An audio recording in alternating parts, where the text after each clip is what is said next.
একটি ছোট্ট গ্রামে থাকত একটি দুষ্টু বাচ্চা। তার নাম টুনি।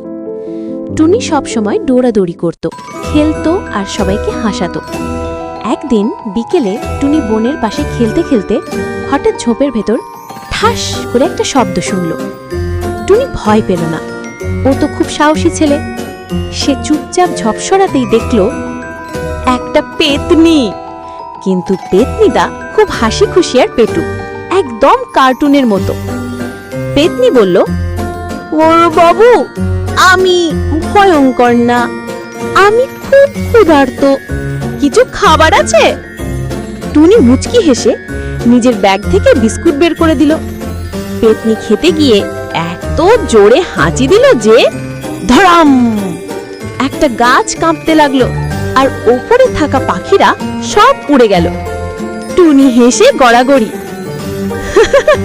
তুমি তো ভয়ের পেতনি না, তুমি তো হাঁচির পেতনি। পেতনি লজ্জা পেয়ে দাঁত বের করে হেসে বলল, হ্যাঁ, আমার হাঁচি একটু বেশি জোরে হয়।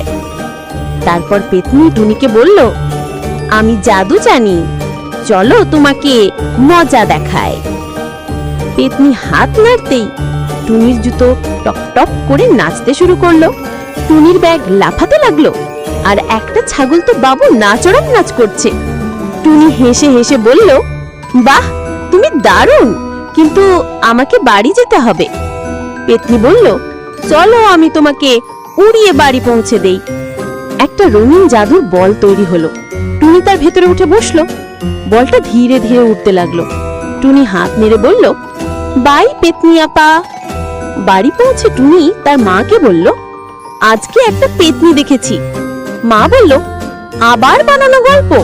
টুনি হেসে বলল, ঠিক আছে মা, কিন্তু পেতনির হাঁচির শব্দ কি তুমি শুনলে? ঠিক সেই সময় বনের দিক থেকে আবার হাঁচি, আচু। মা চমকে তাকিয়ে বলল, ওটা কি ছিল? টুনি মুচকি হেসে বলল, ওটাই তো আমার নতুন বান্ধবী হাঁচি পেতনি। এতেই গল্প শেষ, আর দুজন হয়ে গেল সবচেয়ে মজার বন্ধু।